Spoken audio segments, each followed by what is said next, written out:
Today, Bethesda has a bold new strategy to deal with game leaks. Just announce and release the game at the same time. This is CheckPoint.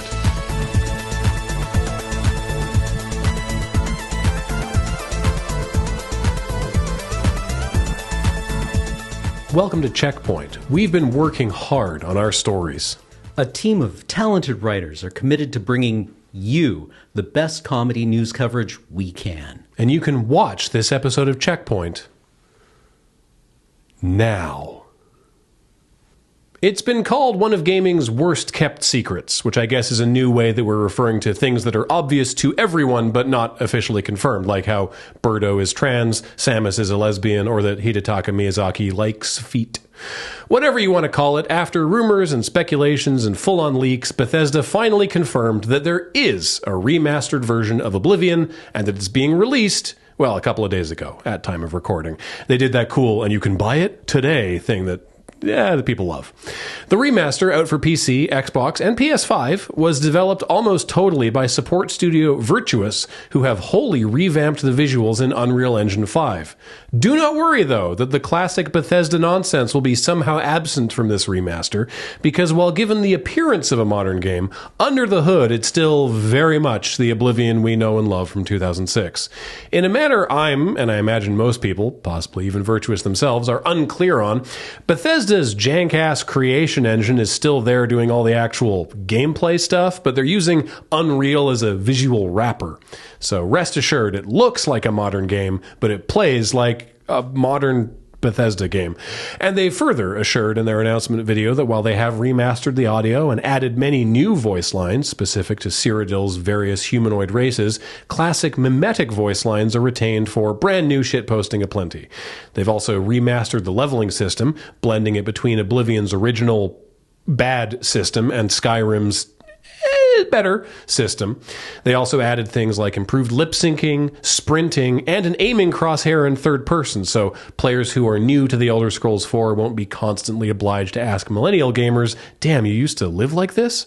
Both of the game's original DLCs are included in the not quite full price release, and the infamous horse armor comes with the digital deluxe version. It's also like 120 gigs on PlayStation, so it feels very modern too. And now, Nelson is here with an update on digital magic.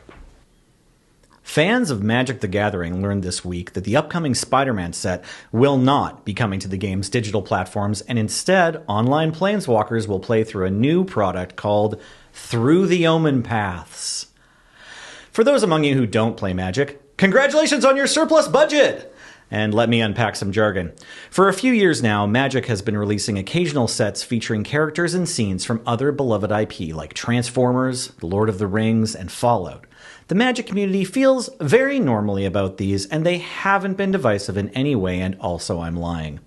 These cards obviously don't fit into the canonical lore of the Magic multiverse, and instead have been labeled Universes Beyond.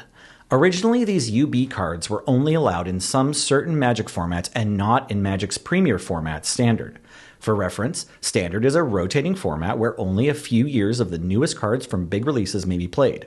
If you don't play Magic, that's all I will explain regarding Standard, and if you do play Magic, you know why. In October of last year, Wizards of the Coast announced that going forward, Universes Beyond sets would be Standard legal starting in 2025. This is a big change to the game's ecosystem as it increases the impact UB will have on Magic in general.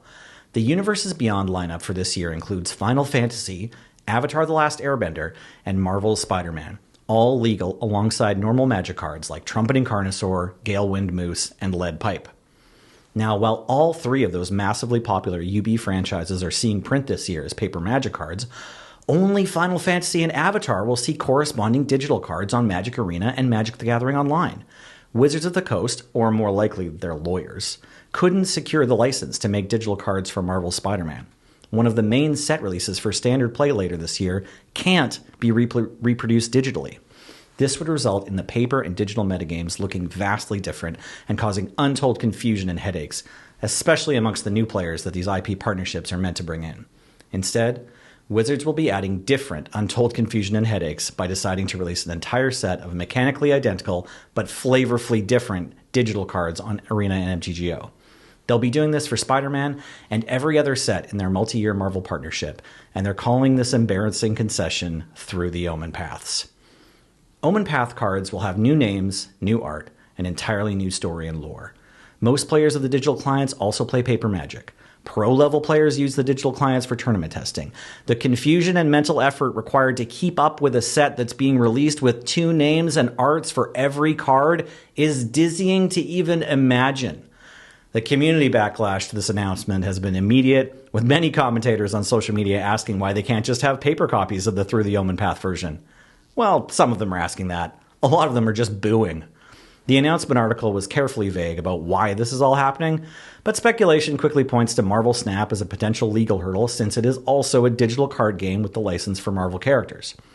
It's clear that nobody involved in Magic, neither the players nor Wizards of the Coast themselves, want this solution, and makes us question, why were they so insistent that UB sets had to be standard legal, seemingly before they had locked in the licensing to make it properly work? We assume money. It's usually money. In other card game news, Ubisoft and blockchain gaming platform Immutable have announced a new trading card game based on the Might and Magic franchise.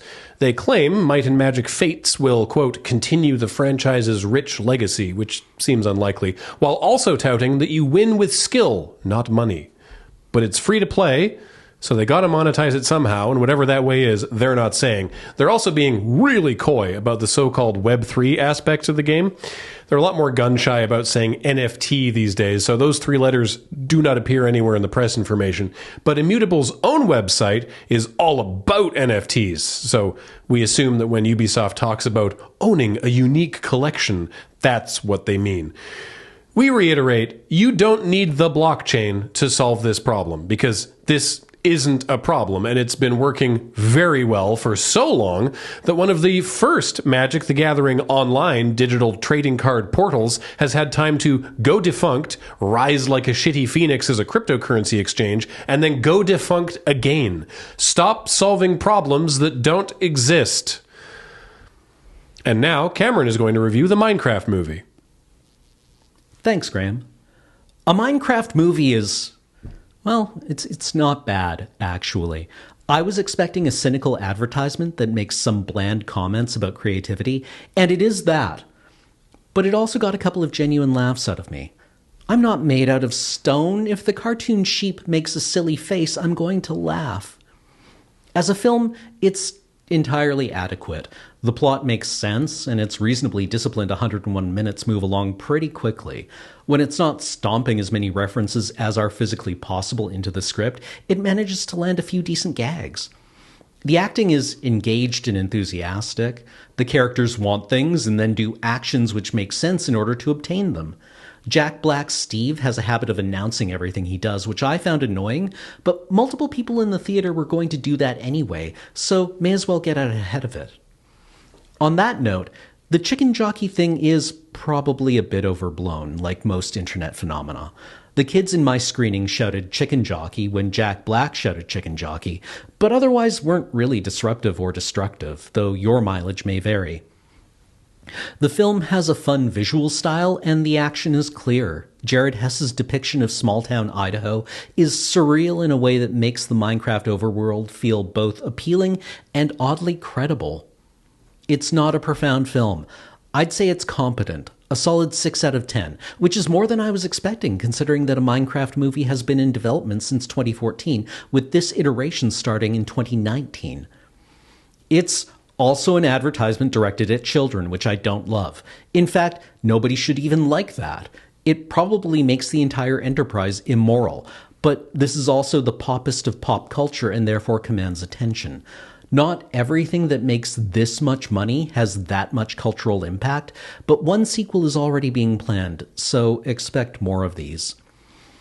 There are better films in the theater this week. Consider seeing one of those instead. You'll be able to hear the Minecraft showing in your theater anyway. But when during Sinners am I supposed to throw my popcorn? When Michael B. Jordan yells chicken jockey. Okay, good.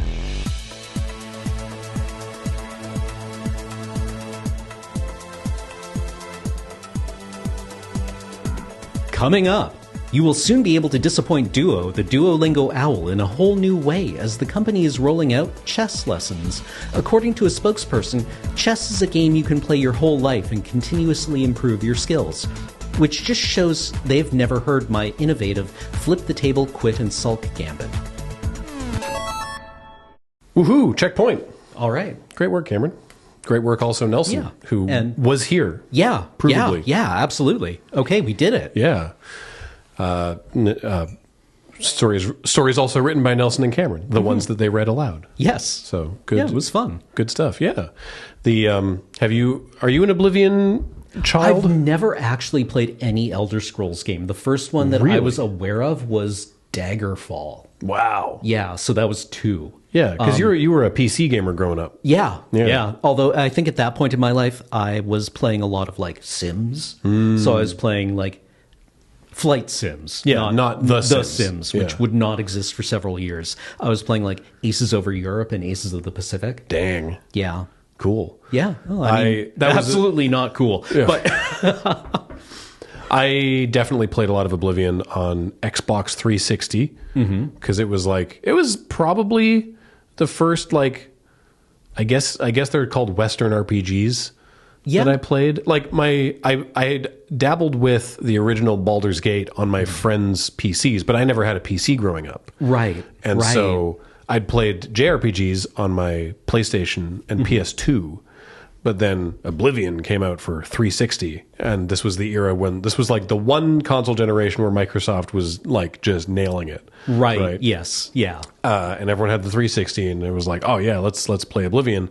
And I was like, I don't know anything about Morrowind, or apparently there were other ones because this is the Elder Scrolls 4. I've never heard of any of them, and it was a whole new kind of experience. It was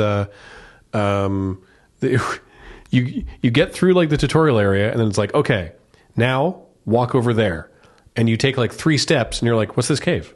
And then you're in the cave for 3 hours, right? Right. It's just like I was like, there's so many things, there's so much stuff to do, I'm so encumbered.